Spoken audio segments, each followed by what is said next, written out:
Terima kasih Anda masih bersama kami. Bagi Anda yang baru bergabung, berikut kami sajikan kembali 3 berita utama hari ini.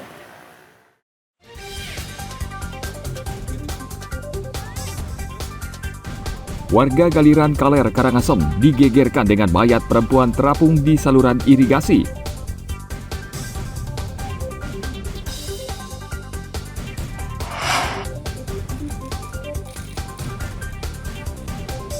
Pendesa adat Berawe, Ketut Riana, ditetapkan sebagai tersangka kasus pemerasan terhadap investor.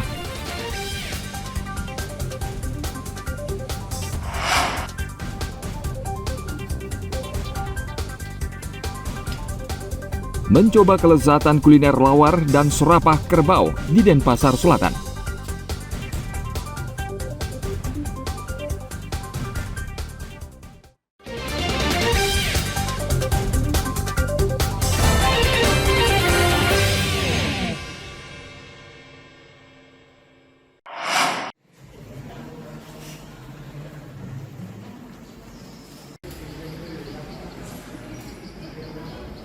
Pemkab Karangasem dalam waktu dekat akan membuka rekrutmen pegawai P3K atau pegawai pemerintah dengan perjanjian kerja formasi tahun 2024. Lowongan ini khusus diperuntukkan bagi ribuan tenaga kontrak di sejumlah OPD di lingkungan pemerintahan. Di sisi lain, nasib sopir mobil dinas justru terancam. Mereka sudah puluhan tahun bekerja sebagai pegawai kontrak, namun tidak bisa ikut seleksi dan diangkat menjadi pegawai P3K karena terbentur aturan. Pemkab Karangasem dan APKASI atau Asosiasi Pemerintah Kabupaten Seluruh Indonesia akan melobi Kemenpan RB untuk memperjuangkan nasib mereka. Berapa jumlahnya nih ke Pak Bupati? Sekitar 300 sekian. 300. Kalau dengan outsourcing klinis itu sekitar 500 sudah. 500. Tapi khusus untuk sopirnya 300-an. Angkanya 200 lebih. 200 lupa saya angkanya untuk apa. Yang jelas kami satu pertama mengucapkan banyak terima kasih pada supir yang sudah menyelamatkan, apalagi supir saya menyelamatkan jiwa saya. Yang kedua, bagaimanapun dia sudah ngabdi juga cukup lama.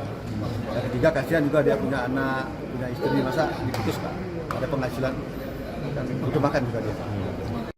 Nanti kita bersama-sama dengan teman-teman Bupati, bahkan melalui APKASI yang akan menyampaikan bahwa supir ini penting buat kita untuk bisa diikutkan dalam proses P3K. Bupati Karangasem berharap Menpan RB bisa mempertimbangkan aspirasi dan nasib para sopir mobil dinas ini agar mereka bisa ikut seleksi dan diangkat menjadi pegawai P3K seperti tenaga kontrak lainnya.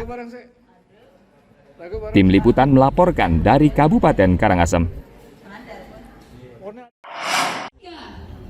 2, 1. Tanggal 2 Mei menjadi hari bersejarah bagi seluruh siswa dan guru dari TK, SD, dan SMP di Kota Denpasar. Dalam peringatan Hari Pendidikan Nasional pada tanggal 2 Mei lalu, sekitar 90.000 siswa berkumpul di sekolah masing-masing. Mereka menari tari legong dan menyanyikan lagu Cinta Rupiah. Kegiatan berlangsung serentak dan daring di sekolah mereka masing-masing. Seperti di SMP Negeri 2 Denpasar, para siswa ini menari sambil bernyanyi. Dan dilakukan siswa sekolah lainnya di Kota Denpasar secara serentak.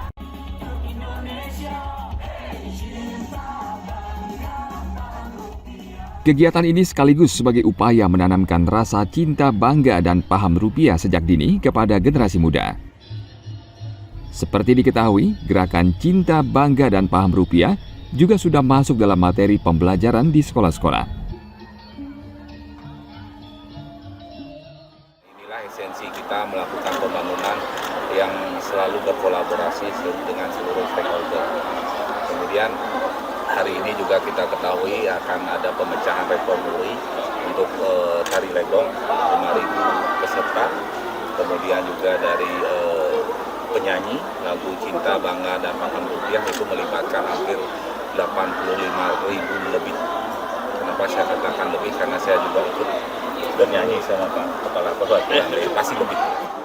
Melalui lagu dan juga melalui tari legong oleh pelajar terbanyak sekota Denpasar. Ini merupakan sebuah langkah yang konkret untuk melakukan edukasi cinta bangga paham rupiah secara lebih masif. sekitar 5.000 siswa yang menari tari legong dan 85.000 siswa serentak menyanyikan lagu Cinta Rupiah. Melibatkan 246 sekolah baik TK, SD dan SMP sekota Denpasar, dan pembukaan acara berlangsung di SMP Negeri 2 Denpasar. Tim Liputan melaporkan dari Kota Denpasar.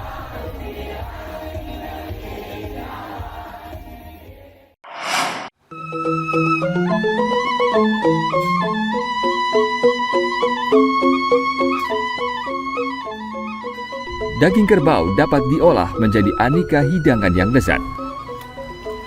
Salah satunya kuliner lawar dan serapah kerbau. Tempat makan yang menyajikan hidangan ini antara lain berlokasi di wilayah Denpasar Selatan. Lawar dan serapah kerbau di tempat ini menggunakan bumbu khas Denpasar, yakni keleh nyanglo. Lawar dan bumbu juga dilengkapi parutan kelapa bakar agar cita rasanya menjadi gurih. Seporsi lawar kerbau dijual seharga Rp25.000, lengkap dengan nasi, kerupuk kulit kerbau, soto sapi, dan minuman. Kalau di setiap daerah kan beda-beda kan, kayak misalnya Gigi Anyar ada lawar flek, jadi dagingnya dicincang mentah, dimik pakai lawar. Kalau di Denpasar kita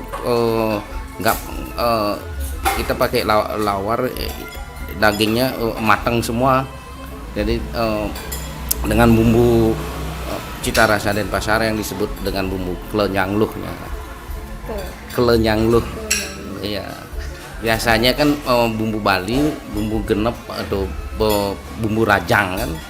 Kalau klenyangluh itu dia terdiri dari lengkuas, bawang putih, kemiri, terus sama ada kunyit, kalau bahasa Balinya kunyit, terus ada bakaran kelapanya. Yang itu yang bikin aroma khas aromanya. Ini menunya ada lawar, ada serapah, ada soto. Terus kalau untuk lawarnya lawar kebo sama serapah sapi sama soto sapi. Gimana tuh rasanya, Pak? Enak sih, bikin ketagihan rasanya. Enak sih, pas rasanya. Untuk lawar kebonya pas. Tidak ada rasa amis atau? Enggak ada amis sama sekali. Pasokan daging kerbau selama ini dikirim langsung dari Pulau Lombok, NTB. Dalam sehari, Ketut Lelut menjual 120 porsi nasi lawar dan serapah kerbau. Setiap harinya, tempat makan sederhana ini dibuka mulai jam 9 pagi hingga 1 siang. Dayutri Laksmi melaporkan dari Kota Denpasar.